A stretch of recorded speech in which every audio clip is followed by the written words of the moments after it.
नमस्कार दोस्तों, my self professor Balwinder Singh. I am working in Shri Baba Mastnath institute of pharmaceutical sciences and research, Baba Mastnath university, अस्तलभौर, Rohtak, Haryana. Today I will discuss with you about roots of drug administration. First of all, I am thankful to my son, Mr. Ashish Saini, for typesetting and media recording of this presentation. Routes of drug administration, यानी कि आज हम discuss करेंगे कि जो patient दवाई लेता है वो हमारी बॉडी में किस रूट से वो दवाई लेता है। जैसे हमें कहीं जाना है तो वहाँ पहुँचने के लिए, डेस्टिनेशन पहुँचने के लिए कई सारे रास्ते होते हैं। एक सीधा रास्ता है, एक थोड़ा घूम के जाता है रास्ता, टेढ़ा रास्ता होता है, टेढ़ा मेढ़ा रास्ता होता है। अलग अलग समय के अनुसार, अलग अलग ज़रूरत के अनुसार हम अलग अलग रास्ते चुनते हैं एक ही जगह पहुंचने के लिए, या अलग अलग लोग अलग अलग रास्तों से एक ही डेस्टिनेशन की तरफ बढ़ते हैं। उसी तरह से there are different routes of drug administration depending on various situations, depending on various factors. Patients select or doctors select various routes of drug administration. तो हम उस तरफ ना जाते हुए पहले आज हम इस प्रेजेंटेशन में डिस्कस करेंगे कि रूट्स ऑफ ड्रग एडमिनिस्ट्रेशन कौन कौन से हैं। सो बेसिकली और ब्रॉडली अगर हम बात करें तो 3 major routes of drug administration हैं जो कि मोस्ट वाइडली यूज होते हैं। पहला है एंट्रल रूट, यानी कि जो हमारे फूड पाइप है उसको, उस रास्ते से जो दवाई हम पेशेंट लेता है, खाता है, पीता है, या कोई भी दवाई जो उस रूट से बॉडी में प्रवेश करती है, that is the enteral route. Parenteral route second जो है पारेंट्रल रूट है, या इसको हम पेरेंट्रल रूट भी कहते हैं।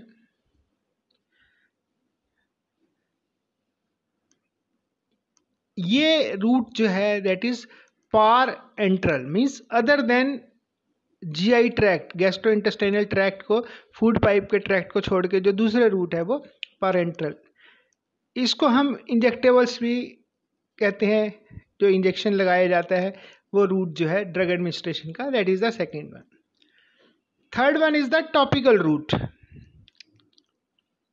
टॉपिकल मीन्स जो स्किन के ऊपर सरफेस पे ड्रग जो है लगाई जाती है, that route is topical. So these are the 3 basic routes of drug administration. आइए बात करते हैं हम सबसे पहले एंट्रल रूट की, यानी कि जो फूड पाइप के रास्ते दवाई बॉडी में एडमिनिस्टर की जाती है। तो इसमें जो ड्रग का रूट सबसे मोस्ट कॉमनली है that is the oral route. मुंह के रास्ते से जो है हम दवाई खाते हैं या दवाई पीते हैं। Drug is administered through oral route और थ्रू माउथ। इसमें ड्रग जो है मुंह से लेने के बाद स्टमक में जाती है,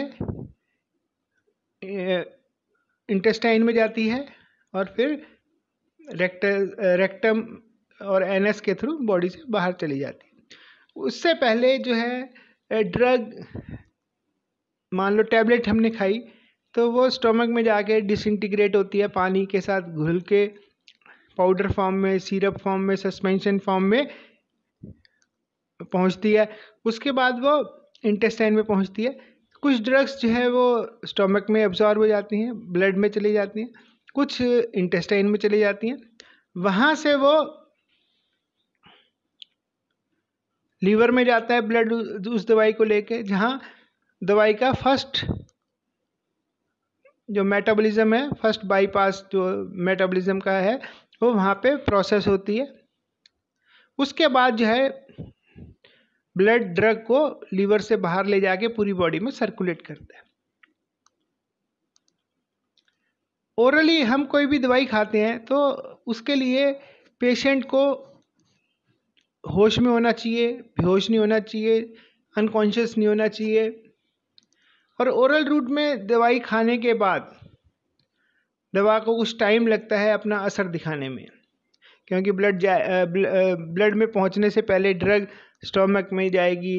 कुछ ड्रग्स जैसे स्टोमक में एब्जॉर्ब होती हैं, कुछ ड्रग स्मॉल इंटेस्टाइन में एब्जॉर्ब होती हैं, तो वहाँ तक एब्जॉर्प्शन तक पहुँचने में और फिर लीवर में जाते हैं, फिर लीवर के बाद फिर ब्लड में सर्कुलेट होती है, तो थोड़ा टाइम लग जाता है ओरल में, तुरंत एक्शन नहीं है ओरल में। जो है पेशेंट को होश में होना चाहिए। फिर कड़वी दवाई है या उसमें कोई स्मेल है, स्ट्रॉन्ग स्मेल है, तो वो सारी चीज़ें जो है ध्यान में रखने वाली हैं कि वो ओरल जो रूट ऑफ ड्रग एडमिनिस्ट्रेशन है उसमें कोई ये दिक्कत आती है, प्रॉब्लम्स हैं, लिमिटेशन है। देन टैबलेट का साइज़ कई बार बड़ा होता है, या कैप्सूल से कुछ लोगों को उल्टी आ जाती है या गले में स्टक हो जाती है। तो ओरल रूट का जो है ये लेकिन ओरल जो रूट है that is the one of the most preferred और most widely used route of drug administration. Second जो एंट्रल रूट में आता है सबलिंगुअल। सबलिंगुअल का मतलब है कि दवा जो है वो जीभ के नीचे रखी जाती है।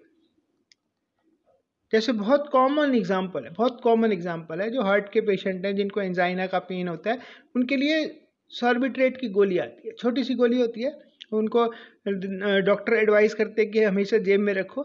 अगर पेन फीलिंग हो, उसको दर्द लगे, छाती में दर्द हो रहा है, तो वो तुरंत जो है सॉर्बिट्रेट की गोली निकाल के जीभ के नीचे रख ले। जो जीभ, अगर आप अपनी जीभ उठा के शीशे में देखेंगे तो जीभ के नीचे देयर इज ब्लड सर्कुलेशन जो है बहुत ज़्यादा है, ब्लड वेसल्स हैं बहुत सारी। तो वहाँ से जो ड्रग है जब वो जीभ के नीचे रखते हैं तो वहाँ से ब्लड में सीधा जाता है। Drug will go directly in the blood, liver में नहीं जाएगी, तुरंत जो है एक्शन दिखाएगी। कुछ ही सेकंड में पेशेंट को दर्द से आराम मिल जाता है। तो जब पेशेंट को दर्द से आराम मिल जाए तो वो बाकी की गोली फेंक सकता है। That is the sublingual route. उसके बाद आता है बक्कल रूट। बक्कल भी जो है कैविटी, मुंह के अंदर कैविटी है। जैसे आपने देखा होगा लोग अक्सर पान खाते हैं तो मुंह के साइड में, चीक्स के अंदर की साइड में, दांतों के बाहर और चीक्स के अंदर की साइड में जो स्पेस है उसको हम बक्कल कैविटी कहते हैं। तो वहाँ पे भी कोई ड्रग रखी जा सकती है, जैसे चूसने की दवाई, गोली आती है, कफ ड्रॉप्स आते हैं, विक्स या हॉल्स की गोली आती है, तो उसको हम चूस सकते हैं, बक्कल कैविटी में रख सकते हैं, या कोई दूसरी ड्रग है जो बक्कल कैविटी में रखी जा सकती है। देन जीआई ट्रैक्ट का जो एंड वाला पोर्शन है दैट इज द रेक्टम। तो वहाँ पे that is the another root of drug administration. जैसे कुछ जो क्रॉनिक कब्ज है जिनको, तो उनको एनीमा दिया जाता है, बहुत कॉमनली नोन है डोसेज फॉर्म। तो एनीमा देने के लिए that is through the rectal route, rectus में जो है वो एडमिनिस्टर किया जाता है। तो that is another root of drug administration.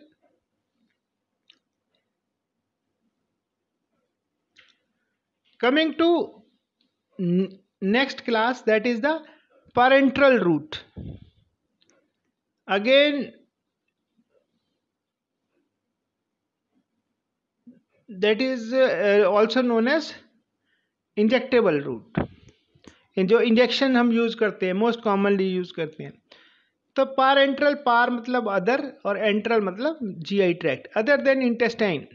GI tract के अलावा जो है, जो मुंह से हम दवाई नहीं खाते, जो बाकी दवाई है, दूसरे जो रूट्स हैं that is the parenteral root.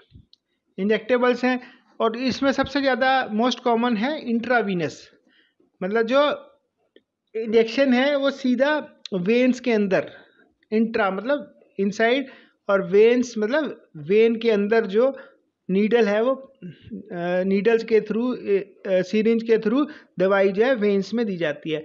इसका सबसे कॉमन एग्जांपल है जब किसी पेशेंट को लूज मोशन या डायरिया और वॉमिटिंग वगैरह हो जाती है, तो उसको डिहाइड्रेशन की प्रॉब्लम हो जाती है, बहुत कॉमनली होता है, तो उसको नॉर्मल सलाइन चढ़ाते हैं, हाथ में ड्रिप लगाते हैं। एक बॉटल होती है प्लास्टिक की या ग्लास की, वो जो है ऊपर स्टैंड पे टंगी होती है, और वहाँ से एक पतली कैनुला जो है आके जो ट्यूब है और आके जो कोहनी के ऊपर है हाथ के अंदर बीच वाला जो पोर्शन है उसमें जो है कैनुला लगा के ड्रग एडमिनिस्टर की जाती है।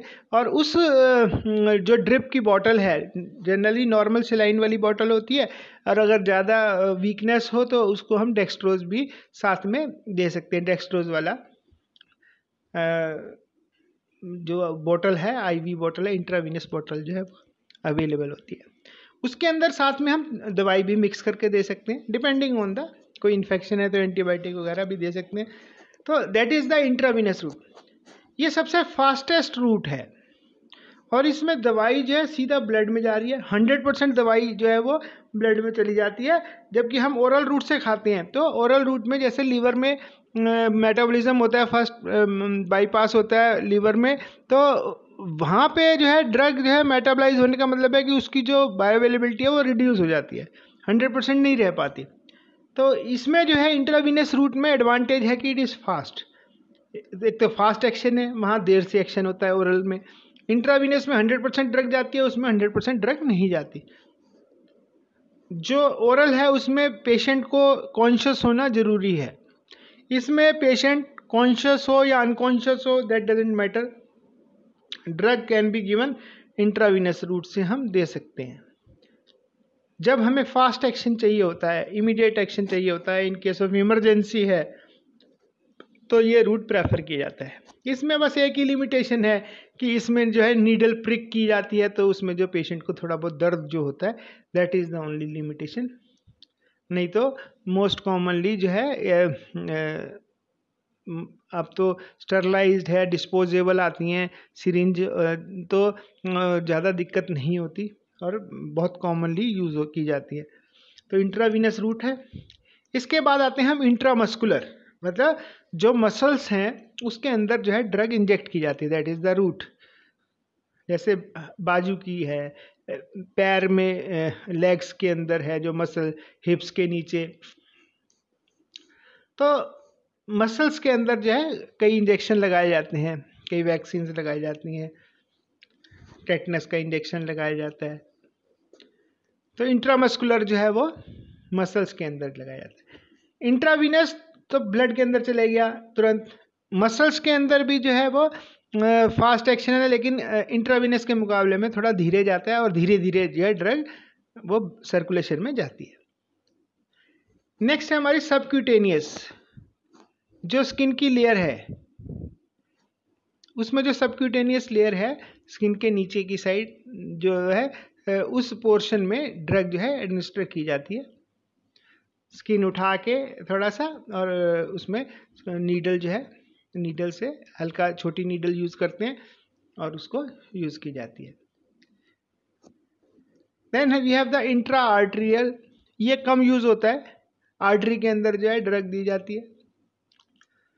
इंट्राडर्मल, जो स्किन है उसकी लेयर्स के नीचे जो है इंट्राडर्मल दी जाता है, ये भी कम यूज़ होता है। सबसे मोस्ट वाइडली यूज जो रूट्स ऑफ ड्रग एडमिनिस्ट्रेशन है पैरेंट्रल में, वो है intravenous, intramuscular and subcutaneous.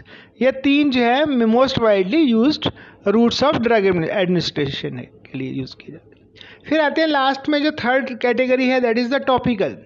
Roots of drug administration में टॉपिकल मतलब जो स्किन सरफेस के ऊपर दवा हम अप्लाई करते हैं, जैसे स्किन के ऊपर करते हैं, या आईज़ में आई ड्रॉप्स डालते हैं, नेज़ल ड्रॉप्स डालते हैं, या ईयर ड्रॉप्स डालते हैं, या इन्हेलेशन जैसे पफ्स वगैरह यूज़ करते हैं। तो स्किन के ऊपर जैसे हम लगाते हैं कोई ऑइंटमेंट या क्रीम लगाते हैं, जैसे हमारा सिर दर्द हुआ तो हमने सिर दर्द की गोली खा ली, that is the enteral route से, ओरल रूट से खाली।